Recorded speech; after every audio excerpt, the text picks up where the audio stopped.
Greetings fellow gamers and welcome to the first episode of the SEL News Glitch. My name is Reto and I'm about to take you on a ride for the next few minutes, a ride through the first 3 weeks of the SEL by Brock spring season. We're going to talk about highlights and rumors in CounterStrike Global Offensive, Rainbow Six Siege, Rocket League and of course Hearthstone. Last chance to grab some snacks and drinks. I'm giving you guys a dev kit defuse, 5 seconds.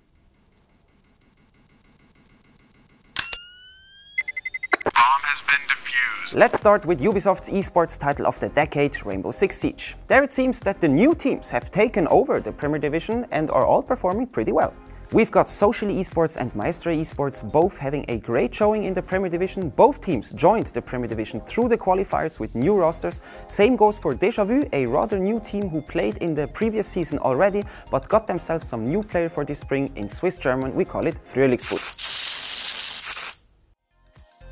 A team which seems to need a Frühlingsputz as well is Mind Sanity, as they're kind of struggling with their lineup during this season of the SEL and they had to rely on a substitute quite often, and this kind of reflects in the results. The GSA relegations wasn't the event the team was meant to shine either, as they unfortunately lost both of their matches and are out. Seine Position ist bekannt, er muss durch die Hedge gehen, das wird abgeaimt von Razy, also das ist fast eine aussichtslose Situation, der Kill fällt auch. When it comes to the Open Division, teams seem pretty close to each other, which vouches for an interesting season to come. Small update from the map pool: Cholet supersedes Theme Park, which should be closed during COVID anyways, and Siege's newest operator, Santiago Lucero aka Flores, is available for league play next season. Players can already enjoy the Tachanka rework and the Aruni operator now though.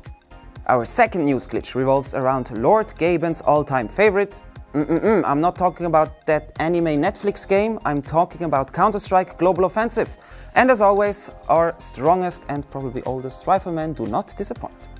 We've got ourselves Prefu, for example, a team who just made the jump from challengers and now seems to wreak havoc inside the Premier Division, edging out 2 draws against strong teams like Red Instinct or CG. And oh, now I know.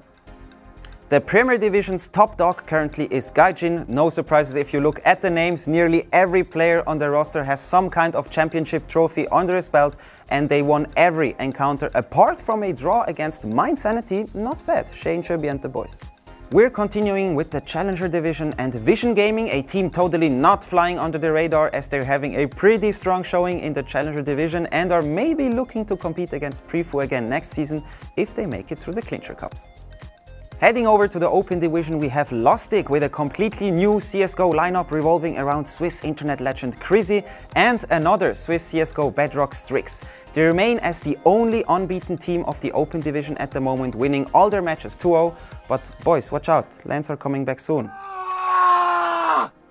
As you may already know, Hearthstone works a little bit different than our other league formats, as the league is split into different groups. The new season started with Forged in the Barrens, and players were busy finding their builds and techs during the first few weeks, as the qualifier for the spring season was still played on the older expansion. A name quite present this spring is Adodo. He is racking up the scores while being a complete newcomer to the league. He plays in Group D and currently stands 4-0 with victories over Karate Swag and Rex, not just anyone. Group B does not hold too many surprises, just Alpha doing some noise, also a complete newcomer who found his way into the SEL with Hearthstone's latest expansion and is certainly a prospect to look out for. Same goes for Group C, not too many surprises here. Crasher and Iberix are sitting on a 4-0 head start, chilling and vibing. And there it comes, the group of death, Group A, with Valu, Yantiri, Strike Reaper, Zerabin, Carpetman, you name it, we got it. Super strong competitors, super strong group, super strong matches. If you're a Hearthstone fan, you don't want to miss any of those. Oh, and on a side note, with Classic cards coming back to Hearthstone, there might be hope for a Classic Cup or something along the lines. Just stay patient and hope for Edu's blessing. Last but not least, we've got ourselves the Chilik, but I guess not gang, aka Rocket League. Not a ton to unpack here. Edelweiss Esports is sitting on the throne of the Premier Division, only matched by Slightly Salty, which by the way uses the handle NACL. See what you did there. Premier Division freshman Ace Republic starts off the season with 2 wins and 1 loss. Pretty solid performance for a team coming from the qualifiers. Where there are winners, there are teams having not too great of a season, namely Different Esports, Lustig or MYI. We really hope to see them catch up in the next few matches. Another newcomer is making noise in the Challenger division in the form of Zug Esports, a team just freshly promoted out of the Open division, now sitting in first place with a score of 3-0. There seems to be a rush when it comes to Rocket League competitions, as we had to open an additional division for Rocket League called the Intermediate Division.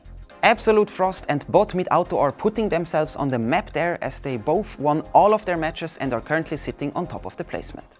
Nearly all of our teams in the Open divisions were newly formed. Personally, I'm stoked to see how the new Arctic lineup fares alongside Pink Panthers of Death and Candle. Candle already sitting at 3 wins, maybe a contestant for the Clincher Cups.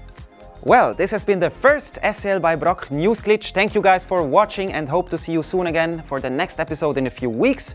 Up until then, I wish you guys a pleasant season and hope that you're staying safe and healthy. Bye bye.